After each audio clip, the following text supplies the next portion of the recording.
2024-এর জুলাইয়ের উত্তাল দিনগুলোতে সাধারণ ছাত্র জনতার উপর চলে আইন শৃঙ্খলা বাহিনীর নির্মম বুলেট। সেই বুলেটে ঝাঁঝরা করে দেওয়া হয় কারো বুক, কারো মাথা, কারো চিরতরে কেড়ে নেওয়া হয় দৃষ্টি, কাউকে বরণ করতে হয় পঙ্গুত্ব। গণহত্যার সেই দিনগুলিতে ঘটে যাওয়া মানবতাবিরোধী অপরাধের দায়ে মূল অভিযুক্ত ক্ষমতাচ্যুত প্রধানমন্ত্রী শেখ হাসিনা।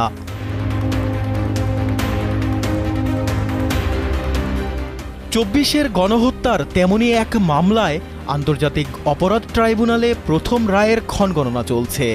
ঠিক 2024 সালের 17 অক্টোবর যে মামলার বিচারকার্য শুরু হয়েছিল, টানা প্রায় 400 দিনের ধারাবাহিক শুনানি, সাক্ষ্য গ্রহণ, প্রমাণ উপস্থাপন সহ নানা আইনি প্রক্রিয়ার পর হতে যাচ্ছে গুরুত্বপূর্ণ এই মামলার রায়, যার কেন্দ্রবিন্দুতে শেখ হাসিনা ছাড়াও আছেন সাবেক স্বরাষ্ট্রমন্ত্রী আসাদুজ্জামান খান কামাল এবং সাবেক আইজিপি চৌধুরী আবদুল্লাহ আল মামুন। কালকে যদি রায় হয় এবং রায় যদি ট্রাইব্যুনাল ওনার বিরুদ্ধে শাস্তি প্রদান করেন, তাহলে আমরা আরেকটি কনভিকশন ওয়ারেন্টের আবেদন ইন্টারপোলে আবার পাঠাবো তার বিরুদ্ধে রেড নোটিশ জারির জন্য। ট্রাইব্যুনালে মূলত 5টি অভিযোগের ভিত্তিতে ঘোষিত হবে এই রায়, যার প্রথমটি জুলাই আন্দোলনের আগুনে ঘি ঢেলেছিল। নিশ্চয়ই মনে আছে শেখ হাসিনার সেই সংবাদ সম্মেলনের কথা। তার মানে কি মুক্তিযোদ্ধার সন্তান নাতিপুতিরা কেউ মেধাবী না? যত রাজাকারের বাচ্চারা নাতিপুতি হলো মেধাবী, তাই না? 2024 সালের 14 জুলাই গণভবন থেকে ছাত্র জনতার তুমুল আন্দোলন নিয়ে শেখ হাসিনার করা বিরূপ মন্তব্যের জেরেই আন্দোলন ছড়িয়ে পড়ে। এই বক্তব্যের পর তৎকালীন সরকারের শীর্ষ মহলের নির্দেশে আইন শৃঙ্খলা বাহিনী ও আওয়ামী লীগের নেতাকর্মীরা সারা দেশে আন্দোলনকারীদের বিরুদ্ধে ব্যাপক হামলা আর হত্যাযজ্ঞ চালায়। তুই মুক্তিযোদ্ধার নাতি হিসেবে কোটায় ইউনিভার্সিটিতে ভর্তি হয়ে এমন বলে কোটা লাগবে না, তোকে তো ইউনিভার্সিটি থেকে বের করে দেওয়া উচিত। দ্বিতীয় অভিযোগ আরও গুরুতর। জুলাইয়ের সেই উত্তাল দিনগুলিতে কিভাবে হেলিকপ্টার থেকে গুলি ছোড়া হয়েছিল তা নিশ্চয়ই মনে আছে সবার। আমাদের গুলি করলো ভাই, আমরা বিচার চাই। হেলিকপ্টার দিয়ে গুলি ফায়ার করছে।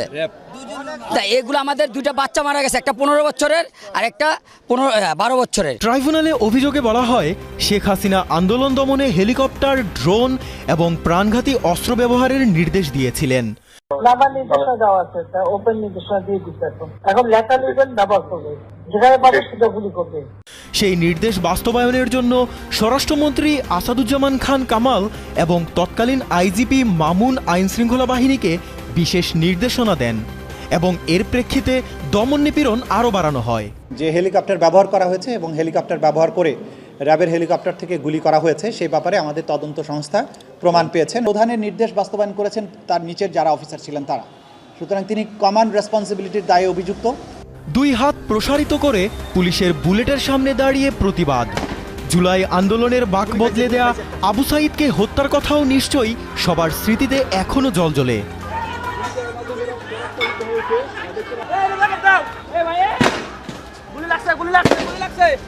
16 জুলাই রংপুরে বেগম রোকেয়া বিশ্ববিদ্যালয়ের সামনে শিক্ষার্থী আবু সাঈদকে গুলি করে হত্যার ঘটনাটি তৃতীয় অভিযোগ হিসেবে আনা হয়েছে।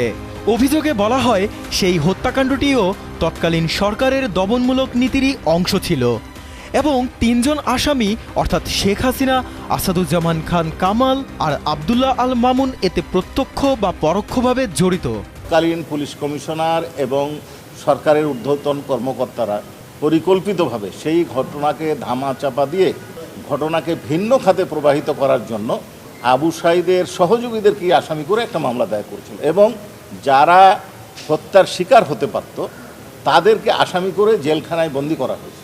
2024 সালের 5 আগস্ট পুরান ঢাকার চাংখারপুল এলাকায় আইন শৃঙ্খলা রক্ষাকারী বাহিনীর গুলিতে 6 জন নিহত হওয়ার ঘটনাটি এই মামলার চতুর্থ অভিযোগ। ওই অভিযানটিও তৎকালীন সরকারের উপরের মহলের নির্দেশে পরিচালিত হয় এবং সাধারণ মানুষের উপর নির্বিচারে গুলিবর্ষণ করা হয় বলে ট্রাইব্যুনালে উপস্থাপিত হয়।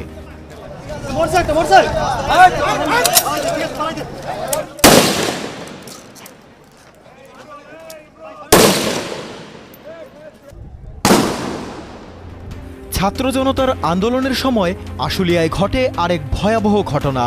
6 জনকে গুলি করার পর 5 জনের লাশ পুড়িয়ে ফেলা হয়। গুরুতর আহত একজনকে জীবিত অবস্থায় আগুনে নিক্ষেপ করার অভিযোগও পাওয়া যায় তখন।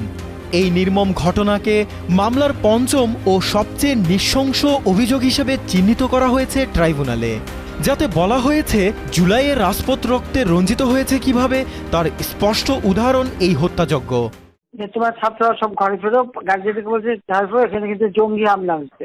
এই কাজটা খেলবো আমরা এখন। এই মামলায় মোট 54 জন সাক্ষী আদালতে জবানবন্দি দিয়েছেন। তাদের মধ্যে ছিলেন আন্দোলনে অংশগ্রহণকারী, আহত ব্যক্তি, প্রত্যক্ষদর্শী, চিকিৎসক সহ বিভিন্ন শ্রেণী পেশার মানুষ। পাশাপাশি আদালতে উপস্থিত করা হয়েছে ঘটনার অডিও ভিডিও ক্লিপ, গণমাধ্যমে প্রকাশিত প্রতিবেদন, জব্দ করা গুলি ও অন্যান্য ফরেনসিক প্রমাণ।